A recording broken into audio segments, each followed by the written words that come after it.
Hey everybody, it's Jason and Larry. We are back today to talk a little bit more about sectioning. Larry, you and I did a show a while ago on technician discretion, talking about sectioning and how some of the OEMs are giving us a little bit more latitude to make some decisions based on the damage. And although we've gotten a lot of views on that, apparently the word hasn't gotten out there yet. We're still getting questions on it. So we want to kind of dive back into it a little bit more again today. Not as in depth as last time. We talked about the history of sectioning and the general sectioning guidelines, but we want to keep this kind of a little bit tighter here, talk more about some specific OEMs. So some of this information we already did cover, but some of the information will be a bit new, and we're going to have a little bit more of a kind of a general conversation about it. Again, we've been getting a lot of Pick-a-Tech inquiries lately, and we've actually got a couple of examples today to talk about that a little bit. So let's just dive right into it here and talk about again the kind of, I don't want to say general sectioning, Larry, but it kind of is general. It's more like it's specific in the guidelines that they're giving you. But a lot of the guidelines kind of do mirror the old general sectioning guidelines. And this one happens to be Honda's here, where again, the reason the OEMs are doing this is because they can't come up with a scenario for every type of collision. So when we're dealing with, especially when we're talking about with unisides and rocker panels and A-pillars and those outer parts, the OEMs have offered us a lot more sectioning latitude to make some decisions based on that damage. And I think that's a good thing, Larry. Would you agree with that? I definitely agree with that. The outer panels being mild steel or a low grade high strength steel will allow for sectioning or multiple options for like sectioning procedures. And obviously, they're generally going to have some sort of rule where there's three layers, don't section in that area, where there's a mounting bolt or striker, let's say, don't section in that area. So they want to keep it to, the inner panel and the outer panel area. If you're welding, like, if you got a inner and outer panel only in one area and an inner and outer panel in another area, but in between there's three or four layers, you can resistance weld there. You just can't section in that area. That's basically what they're trying to say. The general sectioning guidelines that ICAR had out in the 80s, 90s, 2000s, and that seemed to drop off because companies came out with specific sectioning procedures. I think they went from, well, do whatever you want, the old ICAR original days, to, oh no, we have specific areas, but we didn't take into consideration this type of damage. And now I think in the 2015s to the 2020s, I think a lot of the OEMs have opened up a little bit and realized, all right, we have to take some of the general sectioning guidelines and some of our specific locations and try and give some sort of intermix here and say, okay, you can do this here. Like I love GM puts I recently did a Pick-a-Tech question on a for one of the guys. It was a Suburban, and it's the XL, so it's got the big quarter glass, and they got Yep. this big C pillar up by the quarter glass area, and they got this whole area grayed out. Yep. So it's basically section any way you want in this big gray area. And like they couldn't get the concept. Wait a second, that's got to be a good 12, 15, 18 inches of space. I can section anywhere you want. You can section. So it just becomes, you know, uh, um, so ambiguous sometimes what they do. And it's like I can picture these engineers going, all right, we're just going to give them what they want. Yeah. Here, it's a section any way you want. Now they're not happy with that. Sometimes we get what we want, we're not happy with it. So that's where sometimes we have to come involved and go, all right, let's just check this out. Yeah, it's I really do appreciate the OEMs that have, afford us that latitude. We've got these unisides are so big, right? We're talking, especially like you said, a full size Suburban or a Yukon XL or an Escalade ESV or whatever that is. Those are some big, big, big panels, and obviously it doesn't make a whole lot of sense to put the entire part in there. We're not getting stuff serviced individually as much anymore, so. Again, the always have, we're dealing with, like you said, more on the milder side of steels. It could be anywhere between 270 and maybe it's getting into that high strength range, but on the low end of the high strength steel range. They're giving us a lot more latitude to make some decisions based on that damage, putting a lot more trust in us, though, at the same time. And I think we need to be very cautious that we're not abusing that trust because we don't want us to start going back the other way. I did pull up the GM one here, very similar to, you mentioned that, different part of the vehicle, but again, they're giving us some more latitude on this particular vehicle. This is from Stellantis on the Ram 1500 series again, giving us multiple locations, kind of general areas. And as you mentioned, much like other OEMs, we're staying away from those transition areas, where we got, between the B pillar and the rocker panel. We're staying away from hinge mounting locations. We're staying away from side impact sensors. But they're giving us some good latitude to make some decisions based on the damage and kind of putting the puzzle together. And we're going to talk a little bit more about it momentarily here, but also again, based on the damage, we may have to choose different sectioning locations based on that damage, and we may be able to kind of pick and choose a little bit. But before we get into that, one last OEM that again has kind of given us a lot more latitude recently, and that's Ford. Ford has come out and stated several times now that again, base those section locations on the damage. They're calling for the butt joint with backing, so we're going to make sure that we've got an area that we can still put that butt joint with backing on their steel vehicles around that. But they're giving us a lot more latitude as well to make some sectioning decisions. So again, I personally appreciate the OEMs having a little bit more faith in us. I'm not always sure it's always warranted, but again, we have some more repairable vehicles because the OEMs are allowing us a little bit more latitude to make some decisions on that. All right, so let's talk about this scenario, Larry. Oh boy. Now this OEM, I don't want to say that they've fallen behind the times, but they haven't moved at all with the times. This looks very similar to something that we would have seen back in the mid to late in the 80s and 90s. And this is on a 2024 car, by the way. It's a 2024, 2025 vehicle. And this is the only image, this is the only guidance that they've got on there. What would you do in a situation like this? Where Easiest, just total the car to hell with it. I'm not fixing this. Well, you know what? Again, this particular model, you're probably right. It could be done, right? It probably It could be done. Well, here's the situation here. We asked for simple, keep it simple, stupid, the old KISS thing we used to hear. Yep. And well, they said, okay, you want KISS, we're gonna make it KISS. And now it's like, okay, this is just way too ambiguous for me. But it's like anything else. If you know how to read it, you'll understand exactly what it means.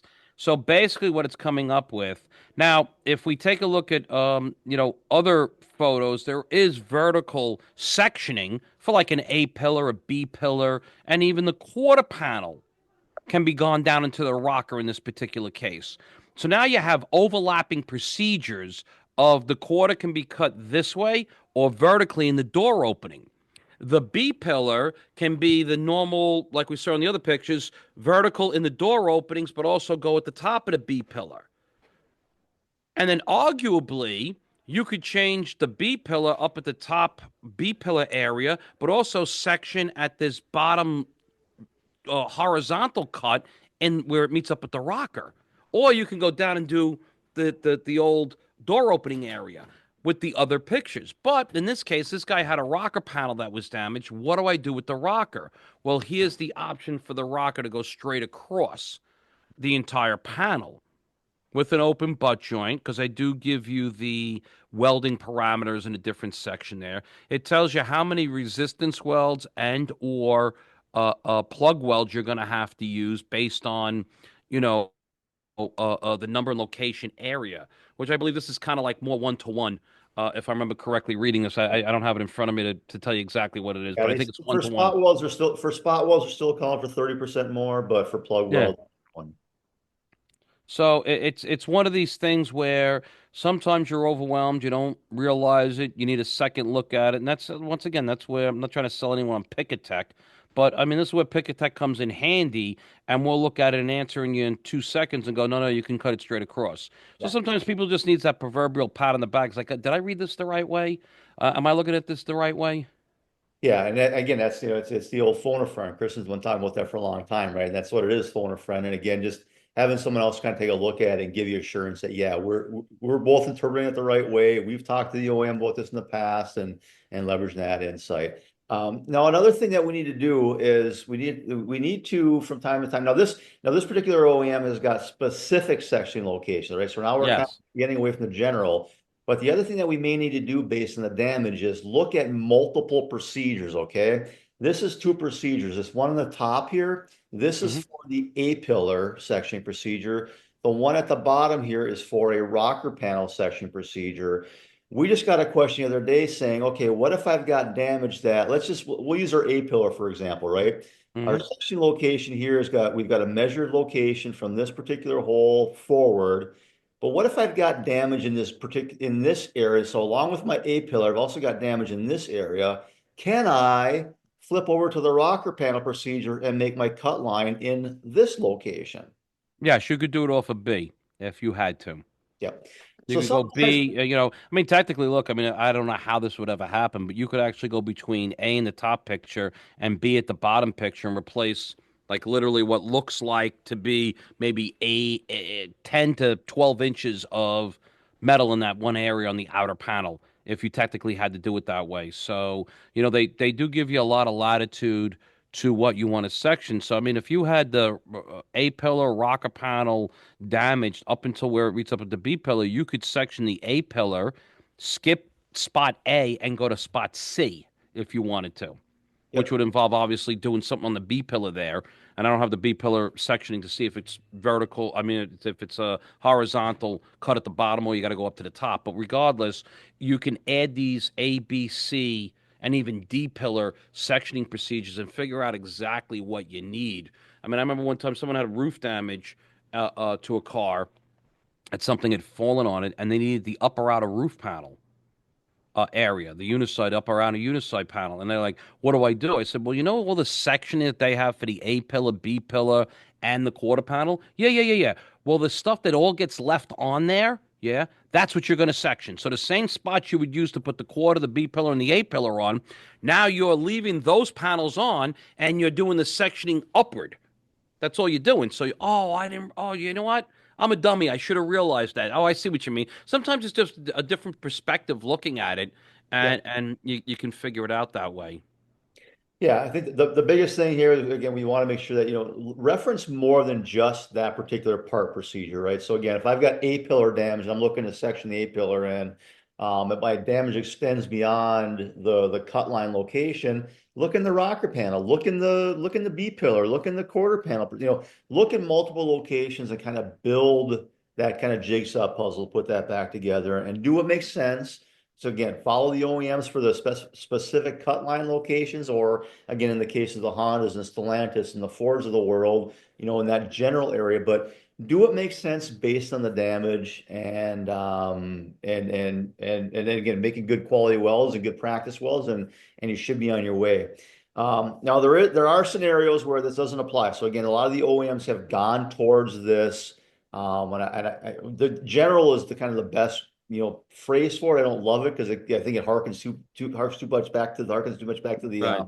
to the I-CAR general sectioning guidelines. But I do it is kind of a general guideline they're providing with some generalities. But there are other cases where we cannot do that. So this is a Toyota example, and here you can see that they've got a specific cut location for the A pillar, 290 millimeters down from the roof.